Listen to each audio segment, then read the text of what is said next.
A pressão que você está vivendo não vai te sucumbir.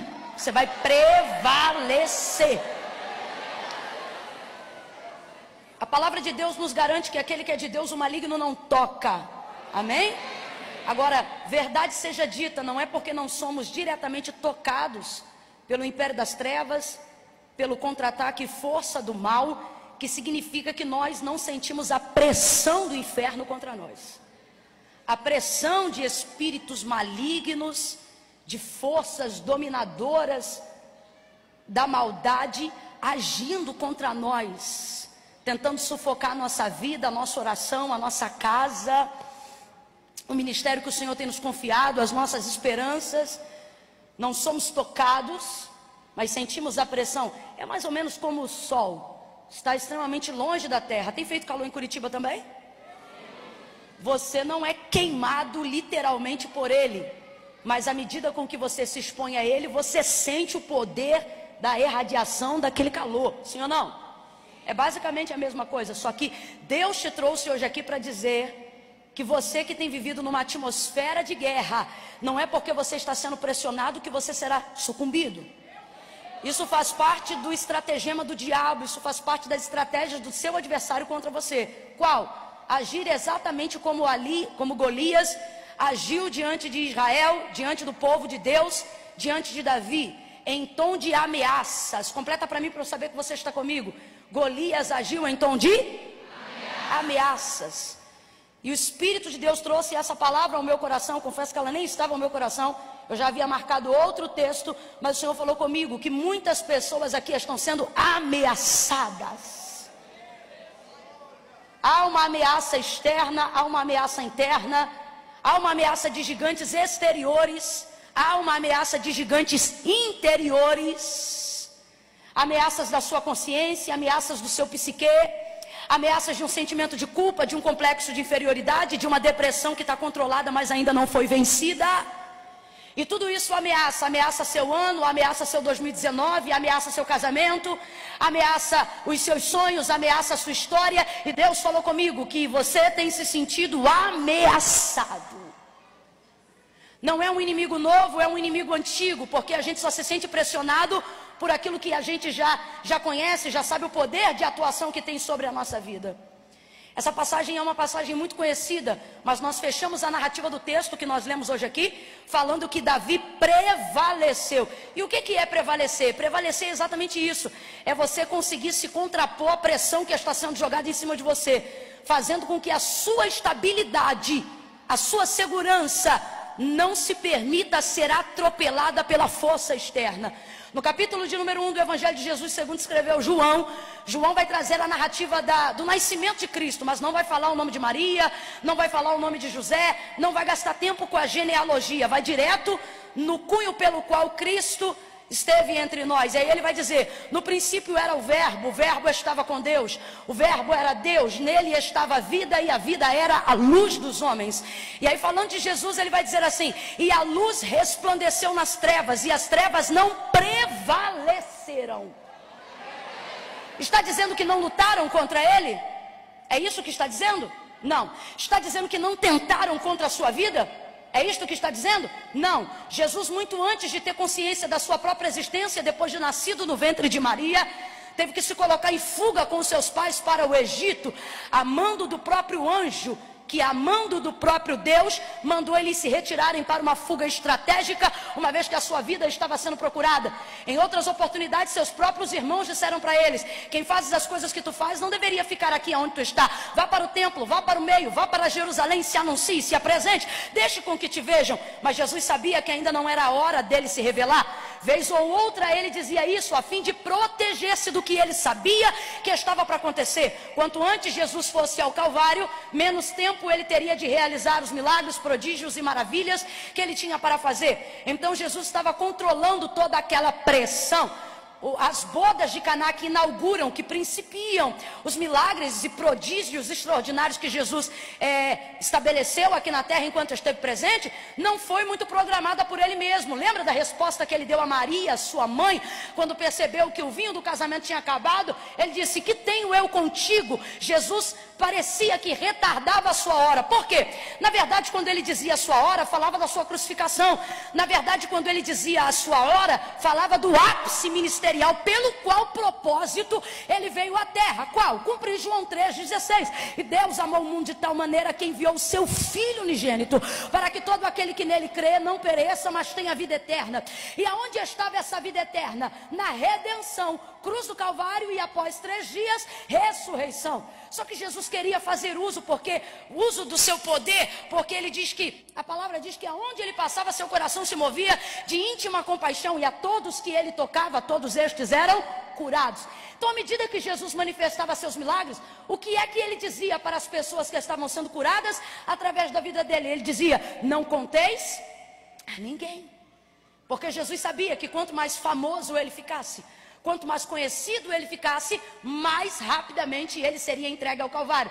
E não que ele não estivesse preparado para aquilo, ele sabe que foi gerado para aquilo, mas porque ele queria continuar abençoando uma multidão de pessoas. Desde o seu nascimento, Jesus controla a pressão forjada contra ele nas atmosferas espirituais, nas regiões celestiais. Jesus controla a sede do seu adversário. Logo que foi aprovado ministerialmente, Lucas capítulo de número 4, quando o texto diz que ele foi conduzido pelo Espírito ao deserto para ser tentado pelo diabo, Satanás vai afrontá-lo muito proximamente. Ele aparece sem autorização e não vai embora imediatamente depois que Jesus manda.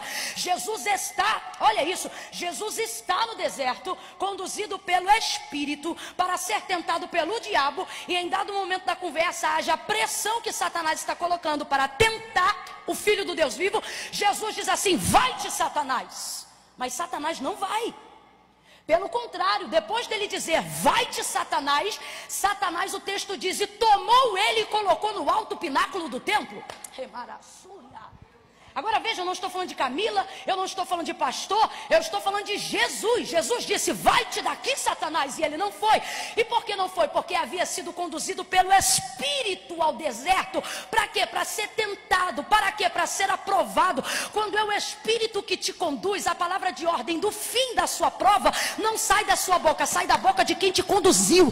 E por que Deus permite isso? Por que o Espírito permite isso? Ele permite isso a fim de que você entenda que não é qualquer pressão que vai te derrubar, não é qualquer dívida que vai te jogar à falência, não é qualquer confronto que vai destruir a sua empresa, não é qualquer ruga conjugal que vai promover um divórcio, não é qualquer vício que vai acabar com a vida do seu filho. Em dias como esse você faz campanha e diz sai, ele não sai. Em dias como esse você diz Deus, eu não aceito, e não adianta você fazer isso. Por quê? Porque quando chega a hora de Deus estabelecer o tempo da pressão sobre a tua vida, para aprovar teu ministério, para melhorar teu casamento, para trazer um vinho novo, para te promover, para te erguer, para te fortalecer, para te aprimorar, Deus não permite com que a palavra de ordem funcione na sua boca, para que você seja experimentado. Coloca ele no pináculo do templo e diz para ele: se tu és o Filho do Deus vivo, precipita-te daqui abaixo, porque está escrito que ele dará ordem aos anjos ao teu respeito. E Jesus responde para ele: mas também está escrito, não tentarás o Senhor teu Deus. No tempo da pressão não adianta você ter o Salmo 91 na cabeça. No tempo da pressão não adianta você ter só o 23 de decoreba na cabeça. Satanás usava palavras do próprio Deus contra Cristo. Satanás usava palavras das quais o próprio Cristo era o legislador. Mas a diferença é que enquanto ele dizia está escrito, Jesus respondia, mas também está escrito. Olha para quem está do teu lado e diz: está faltando um também na tua vida. Não, olhe de novo e diga: está faltando um também na tua leitura. Ou seja, está faltando você ir além do que você ouve, além do que você sabe. Está chegando a hora de você navegar em águas mais profundas.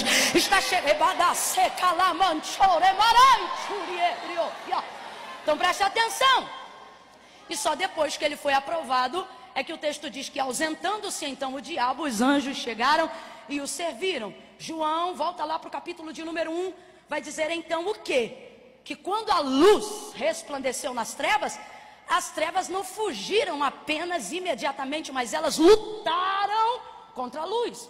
Houve ocasião nos sermões da montanha, por exemplo, em que Jesus foi procurado para ser levado preso, morto, e precisou se ausentar estrategicamente, secretamente do meio deles, para que ele não fosse capturado, porque já buscavam a sua vida para matá-lo. Então veja, prevaleceu Jesus, mas não significa que as trevas não tentaram contra ele.